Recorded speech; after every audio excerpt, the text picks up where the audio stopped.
Supreme court viral कराया गया, वो ट्रेंड कराया गया ट्विटर पर। किसने किया? सजा हुई किसी को, कंटेम्प्ट ऑफ कोर्ट का मुकदमा लगा क्या? अब उसने क्या दिखाया नहीं दिखाया, मुझे यह हक नहीं है जस्टिफाई करने का, क्योंकि हम आपके धर्म को जानते भी नहीं है कि उसने सही दिखाया कि नहीं दिखाया, गलत दिखाया। आपको लग रहा गलत दिखाया, आप आइए मैदान में, अब आप हमको कहिएगा तुम उसके खिलाफ फतवा जा रहे हो, बिल्कुल गलत। अगर कोई दृश्य गलत दिखाया है आप विरोध कीजिए, मुसलमान को उसमें मत समेटिए। हर चीज में मुसलमान को समेटकर ये जो नई राजनीति शुरू हुई है इसका विरोध होना चाहिए। देखिए, साधु संत इस तरह की बात करेंगे और मौलाना भी इसी तरह की बात करेंगे, अगर धर्मगुरु इस तरह की बात करेंगे मुल्क के लिए बेहतर नहीं है। लाखों लोग विरोध कर रहे हैं, लाखों लोग चैनल पर आकर, सोशल मीडिया पर आकर कह रहे हैं कि नहीं ये गलत है। उसके बाद अगर कोई धर्मगुरु ये कहता कि 1 करोड़ हिंदू तैयार है, ये थ्रेट करने से देश नहीं चलेगा। और साधु संत ये कहेंगे, फिर कोई मौलाना कह देंगे। ये लोग भारतीय जनता पार्टी के एजेंट। भारतीय जनता पार्टी को हिंदू मुस्लिम का फार्मूला बहुत हिट मिला, इससे बेहतरीन कोई फार्मूला मिल ही नहीं रहा। तभी तो प्रधानमंत्री जी चुप्पी साधे हुए, गृह मंत्री जी चुप्पी साधे हुए हैं।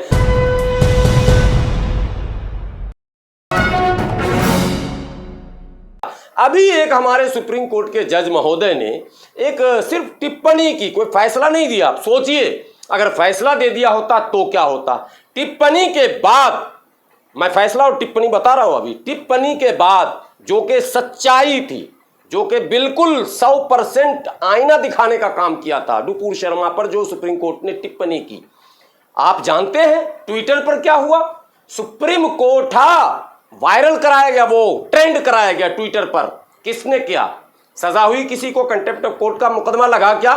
और लगातार पोस्ट हो रहे हैं उस जज के खिलाफ, और उस जज को, माननीय न्यायाधीश को मुजाहिद यानी जिहादी जज कहा जा रहा। हमने तो नहीं किया, जब हमारे खिलाफ फैसला आया, लफ्ज खिलाफ बोल रहा हूं, सारे शब्द आप पकड़ना, मैं तैयार हूं झेलने के लिए। जब बाबरी मस्जिद के फैसले के वक्त माननीय सुप्रीम कोर्ट के न्यायाधीश महोदय ने कहा कि उस जमीन पर मंदिर तोड़कर मस्जिद नहीं बनाई गई, दावे खारिज हो गए। उसके बाद कहा कि 1949 में मूर्ति जबरन रखी गई, मतलब जुर्म भी साबित हो गया, दावे भी खारिज हो गए। फिर यह भी कहा कि 1949 तक, यानी 22-23 दिसंबर की मध्य रात्रि में इशा की नमाज तक वहां बाजमात नमाज होती थी, यानी नमाज पढ़ी जाती थी। इसका मतलब जबरन आपने उसमें ताला लगाकर रोका, तो सारे जुर्म आपके साबित हो गए, सारे दावे खारिज हो गए। फिर भी सुप्रीम कोर्ट ने सुओ मोटो का इस्तेमाल करते हुए ये कहा कि हालात ऐसे हैं कि वो जमीन हम देश के हिंदू भाइयों को, राम जन्मभूमि को दे रहे हैं। कितने ट्रेंड हुए ट्विटर पर सुप्रीम कोर्ट के खिलाफ, जरा कोई बताए। अब लोग कहेंगे ओवैसी साहब ने बयान दिया। ओवैसी साहब या इस तरह के जो नेता हैं वो इतना भी नहीं बोलने का हक रखते हैं कि ये फैसला जो है वो जो है आईनी तौर पर ठीक है, लेकिन ये मेरे लिए, मतलब मैं इससे मुत्तफिक नहीं हूं, इस फैसले से। नपातुला बयान 2-4 तंजीम के सरबराहों ने दिया कि मैं मुत्तफिक नहीं हूं, और ओवैसी साहब ने इसको साबित किया टीवी पर कि ये आईनी लफ्ज मैं बोल रहा हूं, यानी ये मुझे हक है मानना, ये संवैधानिक जिम्मेदारी है, लेकिन संवैधानिक आज़ादी है कि मैं कह सकता हूं कि मैं इससे मुत्तफिक नहीं हूं। इतना सा बयान मिला, सिर्फ मुत्तफिक नहीं हूं। जो फैसला इतना बड़ा था कि मुल्क के तमाम मुसलमानों को एक सुर में कह देना चाहिए था कि मैं नहीं मानूंगा, तब आप कहते कि मुसलमान सुप्रीम कोर्ट पर आस्था नहीं रखता है। आप फिर भी कहते हैं कि कोर्ट का मजाक हम उड़ाते हैं। एक सुर में मुसलमानों ने कहा, और मैं पहला व्यक्ति था, आपको शायद याद होगा, मैंने कहा जो आदेश आ गया सुप्रीम कोर्ट का, सर आंखों पर है, देश के मुसलमानों इसको तस्लीम कीजिए और ये बीज खत्म कर दीजिए हिंदू मुस्लिम का। लेकिन हम लोग को क्या पता था कि ये गैंग मानेगा नहीं। जैसे वो मामला हुआ, अब काशी दीजिए, अब मथुरा दीजिए, अब क्या कहते हैं ज्ञान वापी दीजिए, और अब 40,000 जिहादी आप लोग हो गए, कट्टर हो गए। नहीं, ये तो अब दुनिया देख रही है ना, ये दुनिया देख रही है क्या चल रहा है चैनलों पर, क्या छप रहा अखबारों में, क्या तकरीरें हो रही। आप बताइए, जंतर मंतर पर मुल्ले काटे जाएंगे और राम राम चिल्लाएंगे, किसने नारा लगाया था? तब तो सरतन से जुदा का नारा इस मुल्क में नहीं लगा था, तो किसकी प्रतिक्रिया में आपने वो लगाया? जंतर मंतर पर सुरेश चौहान के और केंद्रीय मंत्री गिरिराज सिंह की मौजूदगी में एक सभा का आयोजन हुआ, और उसमें खुलेआम मुसलमानों को गालियां दी गई, और मैं मौजूद था वहां। यानी मेरा धरना था जो खत्म हो चुका था 12 बजे, और 2 बजे 2:30 बजे से इन लोगों का था। मैं वहीं रुका हुआ था और मैं सुन रहा था। मैंने कभी कहा नहीं, लेकिन मीडिया तो सुन रही थी, सोशल मीडिया पर तो चल रहा था, एजेंसियां तो खड़ी थी वहां पर। जब एजेंसियों की मौजूदगी में मुसलमानों को केंद्रीय मंत्री गाली बकेगा तो आप चुप रहेंगे, और जब मुसलमान कभी कुछ गलती कर बैठेगा, वो भी आप लोगों के इन तमाम कारनामों के बाद, तो आप हंगामा करेंगे और वो हंगामा रोकेंगे नहीं, वो नहीं रुक रहा। अब जो ये फिल्म बना, भैया पहले इसको भी समझिए, इस्लाम और मुसलमानों का दोनों की बात मैं कह दूं, फिल्म से कोई लेना देना, होंगे सलमान खान, होंगे शाहरुख खान, होंगे कोई और खान, वो होंगे और रहें, वो एक सकाफती मामला है। भारत आज़ाद है और दुनिया में जहाँ भी इस तरह की माने तहजीब है, वहाँ लोग फिल्मों में, नाटक में, ड्रामे में काम करते हैं। लेकिन इस्लाम ने फिल्म, नाटक, ड्रामे इस तरह की उरियानियत से मना किया है। अब कोई फिल्म बना रहा है, ओ माई गॉड बना दे या पीके बना दे, मेरे बाप का क्या, करो कार्रवाई, करो कार्रवाई। मैं क्या विरोध करूं, मैं तो पूरे फिल्म का ही विरोध कर रहा हूं कि फिल्म दुनिया ही खत्म कर दो, नाच गाना ही खत्म कर दो, डांस ही खत्म कर दो। हम तो कह रहे हैं पर्दे में रहो, तो तुम तो हमको पर्दे में नहीं रहने दे रहे हो, हमारा पर्दा छीन ले रहे हो। और दूसरा ड्रामा कर रहा तो वो कह रहे हो उसका भी तुम ही विरोध करवा रहे, सबका मैं ही ठेका ले लूं।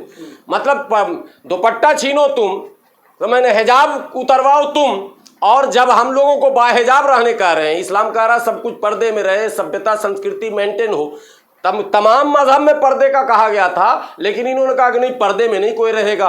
आज हिजाब का मामला आपके सामने है, मुल्क में कितना ड्रामा इन लोगों ने किया, कोर्ट हाई कोर्ट सब चले गए लोग उस चक्कर में। बहरहाल अब ये फिल्म बनाया, फिल्म बनाने वाला कौन है आपको पता है? फिल्म किसने बनाया, डायरेक्टर कौन है? फिल्म जो भी बनता है उसका डायरेक्टर होता और उसके डायरेक्शन में हीरो एक्शन करता। हीरो इशारे पर नाचने वाले शख्स का नाम होता है हीरो और हीरोइन। उसका कोई रोल नहीं होता, उसकी भूमिका नहीं, उसको जो स्क्रिप्ट दिया जाएगा, जो रोल दिया जाएगा वही प्ले करेगा। असल डायरेक्टर, और डायरेक्टर का नाम है लीना मनी मेकलाई।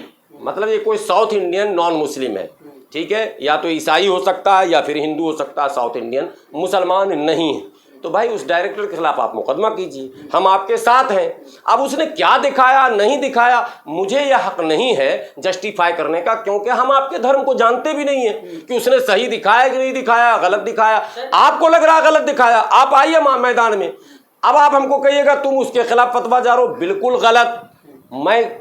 मुझे बोलने का हक ही नहीं होता है उसमें।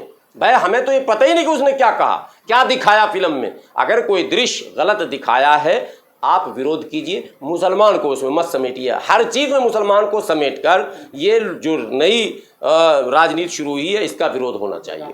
सर आखिरी सवाल है सर, अयोध्या के संत जो है परमहंस वो करे कि 1 करोड़ जो हिंदू तैयार है, तो सर क्या कहेंगे उसके ऊपर? देखिए साधु संत इस तरह की बात करेंगे और मौलाना भी इसी तरह की बात करेंगे, अगर धर्मगुरु इस तरह की बात करेंगे मुल्क के लिए बेहतर नहीं है। मुझे उम्मीद है कि धर्म जो है वो सतमार्ग का दर्शन कराता है, लोगों को अच्छी बात सिखाता है, प्यार मोहब्बत सिखाता है। मैं तो कहता हूँ हिंदू धर्मगुरुओं से कि आप बताइए कि क्या वाकई आपके मज़हब में मार काट सिखाया गया है, तो आकर बोलिए ऑन रिकॉर्ड। हम तो हमेशा बोल रहे हैं कि इस्लाम में नहीं सिखाया गया। अब कोई घटना घट जाना, इतने बड़े देश में अगर कोई घटना घटता है तो उसको पूरे धर्म और पूरे कम्युनिटी से जोड़ नहीं सकते हैं आप, ठीक है। लाखों लोग विरोध कर रहे हैं, लाखों लोग चैनल पर आकर, सोशल मीडिया पर आकर कह रहे हैं कि नहीं ये गलत है। उसके बाद अगर कोई धर्मगुरु ये कहता कि 1 करोड़ हिंदू तैयार है, तो 100 करोड़ में 1 करोड़ क्यों तैयार है, बाकी 99 करोड़ क्या कर रहे हैं भाई? ये भी एक माने अजीब सा बयान है। 1 करोड़ तैयार है, 2 करोड़ तैयार है, ये थ्रेट करने से देश नहीं चलेगा। और साधु संत ये कहेंगे, फिर कोई मौलाना कह देंगे। ये लोग भारतीय जनता पार्टी के एजेंट है। देखिए भाजपा को जैसे कहावत है कि किसी को कोई चीज़ एक्सपेरिमेंट कीजिए, अगर आप सक्सेस हो गए तो आपको लगा अरे ये फार्मूला मेरा बड़ा हिट जा रहा। भारतीय जनता पार्टी को हिंदू मुस्लिम का फार्मूला बहुत हिट मिला, इससे बेहतरीन कोई फार्मूला मिल ही नहीं रहा। तभी तो प्रधानमंत्री जी चुप्पी साधे हुए, गृह मंत्री जी चुप्पी साधे हुए हैं, किसी पर कोई बयान इन लोग नहीं दे रहे। इन लोग तमाशा देख रहे हैं। लड़ो तुम। सऊदी जाकर के किंग के वहां का हाथ चूम रहे हैं। वो सब कान में बोल के आते होंगे सऊदी किंग को कि कुछ होगा नहीं, ये तो ड्रामा मैं कर रहा हूँ, मुझे सत्ता में तो रहने दीजिए। तो देखिए बादशाह एक लेवल का होता, हमारी बात किंग नहीं सुनेगा, मोदी जी का सुनेगा, लेवल उन लोग का एक है। और हर लोग आपस में बात करते हैं। आपको हैरत होगी, भारत का प्रधानमंत्री पाकिस्तान के प्रधानमंत्री से बात करता है। बात क्या करता है, जाके बिरयानी भी खाता है और पाकिस्तान का प्रधानमंत्री आपको पता है इनके शपथ ग्रहण समारोह में आ जाता है। तो ये सब हम लोग लड़ते हैं, जनता को लड़ाया जाएगा। डिप्लोमेसी है जनता को ये समझना है कि भैया ये खेल है और इस खेल से हमको बचना है।